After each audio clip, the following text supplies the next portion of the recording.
única revolución así que nosotros tenemos como precedente, en ese sentido en que la ciudadanía fue partícipe, ¿vale?, en cuanto a la elección, fue en el 77, pero no se hizo con la finalidad de hacer un sistema electoral. Sí se puso el sistema electoral, pero no se hizo con esa finalidad en concreto, sino era para salir de un régimen. Entonces, desde entonces no ha habido un cambio de la reforma del sistema electoral. En ese momento en el que existe un quiebre, ¿vale?, en España, se aprueba una ley con un determinado sistema. Actualmente, que estamos desmembrados como nación, estamos aplicando un mismo sistema. El sistema DONT o sea, tiene su cierta utilidad en países con una realidad compleja, en los que hay pues eso, distintos territorios, en los que tienes que acomodar pues, representatividades que de otra manera pues entonces se ha usado bastante se usa de hecho en bastantes sitios, ¿no? Pero llega un momento en que dices, pues mira, si lo que yo voto al final no veo el reflejo claro con respecto a lo que sale elegido, y lo que veo es que ha habido una serie de votos que efectivamente no han servido o que no han tenido una plasmación, o que se está convirtiendo en un sistema que provoca unos equilibrios que ya están preestablecidos, ¿no? Eso es pero fíjate, a mí más que el propio sistema DONT me preocupa la dinámica según la cual los partidos simplifican y nos presentan una realidad en la que todavía valen las ideologías, esas ideologías que ya no les valen a ellos mismos, nos las siguen vendiendo. Es decir, tú ves la actuación del Partido Socialista y, hombre, mucho de socialista en su actuación no ha tenido realmente, ¿no? Ves al Partido Popular y, hombre, un monstruo del liberalismo tampoco parece, ¿no? O sea, no creo que... Entonces, ¿qué ocurre? Que nos están vendiendo rojo y azul.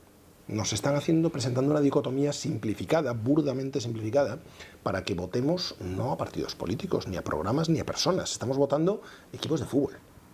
Entonces, claro, si te lo pintan así, hay una parte muy significativa del electorado que dice yo soy del PSOE o yo soy del PP. No, tú no eres de nadie, tú eres tuyo. Y tendrás que votar al que mejor defienda tus intereses en un momento dado, ¿no? Entonces, ¿qué pasa? Si tú bipolarizas en ese sentido y tienes además una ley DONT que consolida esas bipolarizaciones, ya tienes el sistema montado. Y tú puedes decir, no, es que es el español que es muy pasional. No, no es verdad. Es que estás realmente utilizando la ley DONT para aplanar la diversidad. En el gobierno que nos está tocando vivir en estos momentos históricamente, el bipartidismo que está en toda Europa hace que siempre estén en el gobierno variándose uno y otro sin representar realmente al pueblo y luchar por lo que nuestros abuelos y padres lucharon, ¿no? Por una calidad de vida y un bienestar que actualmente no estamos teniendo. Que la ciudadanía tenga mecanismos para diseñar estos distintos niveles de democracia, ¿no? Que no se hagan al margen de la ciudadanía. Entonces, a nivel global, por ejemplo, hoy la reivindicación está en impedir que determinadas decisiones sean tomadas por órganos no representativos, como son no solo el G20, sino sobre todo y fundamentalmente el Fondo Monetario Internacional, el Banco Mundial y la propia Comisión Europea. Los controles al sistema, por ejemplo, han ido disminuyendo. Entonces, el bipartidismo ha ido aumentando, la diversidad se ha ido reduciendo, ¿no? Entonces, en ese sentido, el volver a tomar un cierto control de lo que está ocurriendo y lo que está haciendo la ciudadanía es reclamar ese control. Es decir, no se puede hacer que haya unos partidos pues, gobernando de espaldas o que les da igual lo que yo digo, ¿no? Y esto proviene de un sistema de representatividad que sí que efectivamente emerge de lo que se hizo en la transición. Sí que hay una división social y más aguda en España que en el resto del mundo. Por una razón, porque en el resto del mundo se venció al fascismo y en España no. Es el único país donde el fascismo triunfó. Pero triunfó durante 40 años, no fue una experiencia de laboratorio. Triunfó durante 40 años.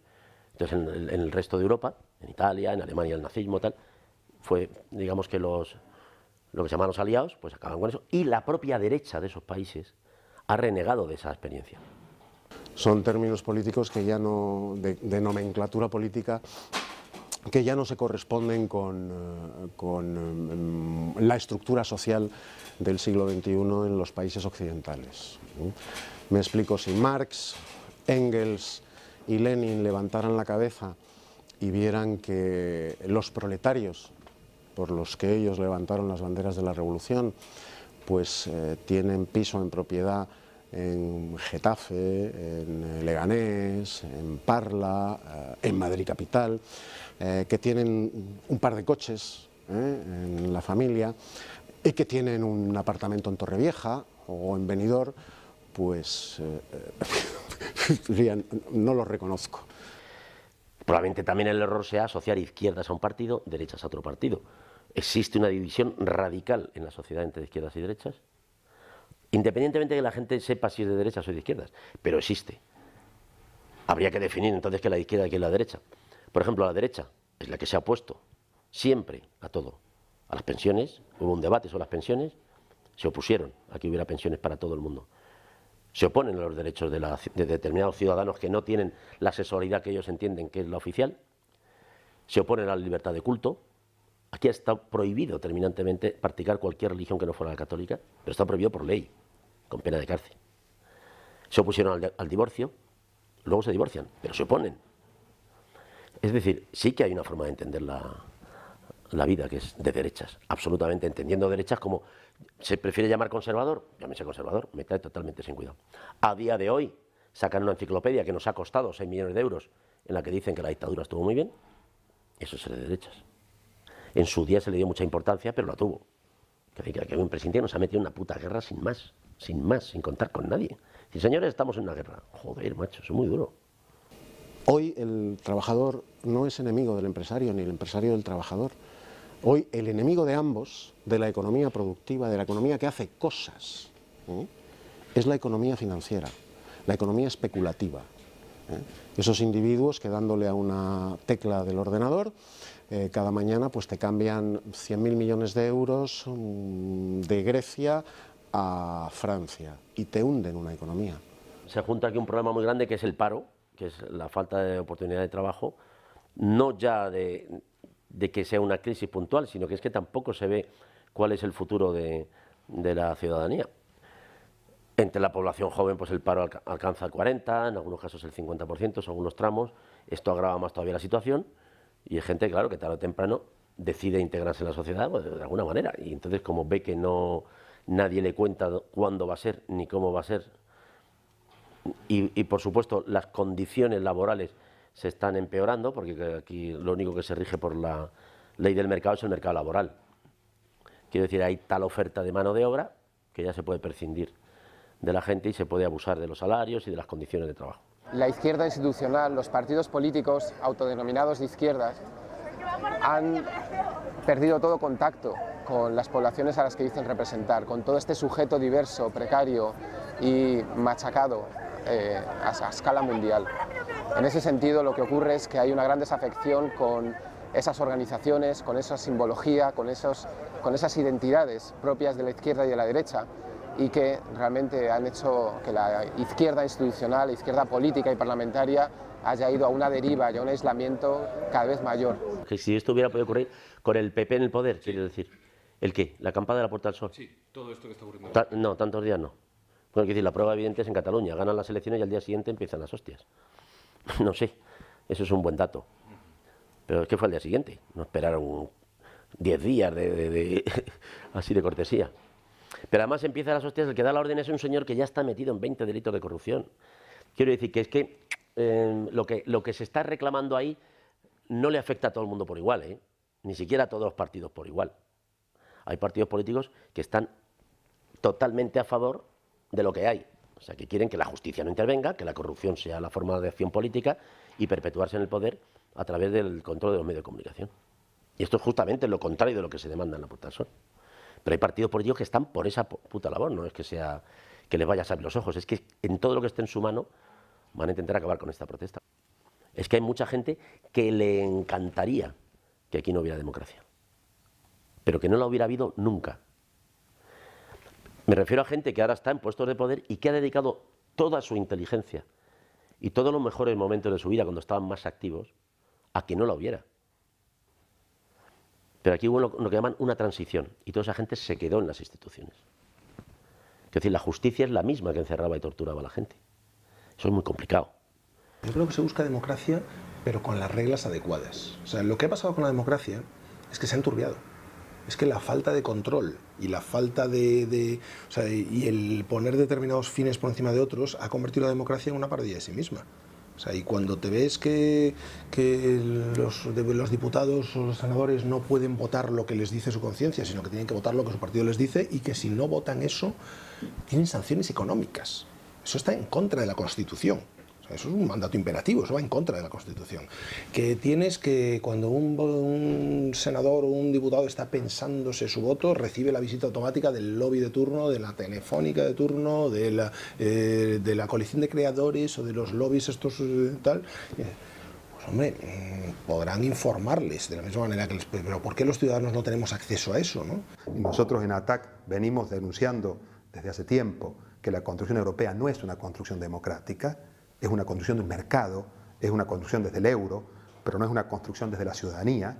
Por tanto, exigir democracia en Europa significa exigir determinados mecanismos en donde la ciudadanía europea primero exista, luego tenga mecanismos de expresión de su voluntad y luego de gestión de las decisiones que correspondan. Todos queremos democracia real, por supuesto, pero solo hay democracia real dentro de los márgenes de la ley, nada más. Hay dos maneras de cambiar la ley. Desde dentro, es un proceso de evolución, desde dentro se pueden cambiar las leyes, o cambiarlas desde fuera, apedreando el Estado. No tenemos un marco legal en el cual los ciudadanos ahora mismo podamos introducirnos, a menos que se haga un cambio y se les pida un cambio de una reforma del sistema electoral. Pero la ley no... Bueno, sí, te dicen que puedes entrar siendo ciudadano español y tener más de 18 años, pero bueno, es que todos sabemos que para entrar en un partido tienes que ser militante, y para ser militante, dentro de esos hay unos reglamentos y unas funciones que ellos mismos son los que aprueban su política. Hay una gente que está por la abolición de este sistema también, ¿eh? Desde dentro, desde la política. No desde fuera, de la puerta, son desde dentro. Porque si este sistema desaparece, ¿cuál viene? Los griegos esto lo definían muy bien, había un triángulo que le llamaban de las 3 Ds, que era democracia, demagogia, dictadura. Entonces, ahí en ese círculo se movían todo el rato, decía, la sociedad se mueve ahí. En cuanto a la organización central, si tú pones a los puestos directivos, a los altos cargos, son puestos políticos, ¿vale? Y uno de ellos obligatorios es el ministro. Perfecto. Los cargos que son directivos, unos son potestativos y otros son obligados. Los obligados son los que cubren los cuerpos de funcionarios, ¿vale? En cualquier caso, el funcionario tiene que estar bajo la jerarquía, está bajo la dependencia de los altos cargos, que son puestos políticos. Hasta ahí todo está claro. En la manifestación de llevas carteras, si tú haces los informes, que son los que hacen los subsecretarios, hacen los informes que llevan los ministros al Consejo de Ministros, si tú estás dependiendo de 3 secretarías superiores que están puestas a dedocracia, es decir, tú y tú y tú, me dirás qué tipo de informes vas a presentar, pues presentarás los informes que el gobierno quiere que tú presentes.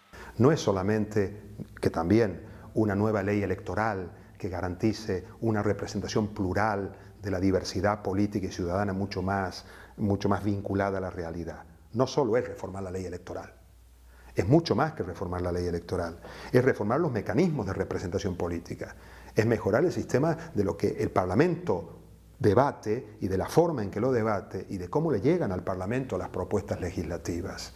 Es cortocircuitar el lobby, el control que los poderes económicos y los financieros fundamentalmente en esta etapa ejercen sobre el proceso político. Es luchar contra la corrupción. Es, por ejemplo, exigir la rotación de los cargos para reducir las posibilidades de corrupción, ¿no? O sea, democracia real ya no es solo más democracia participativa versus la democracia representativa. No es solo mejoremos los mecanismos de la democracia representativa. Es hagamos del proceso político un proceso deliberativo en el que la ciudadanía se sienta representada.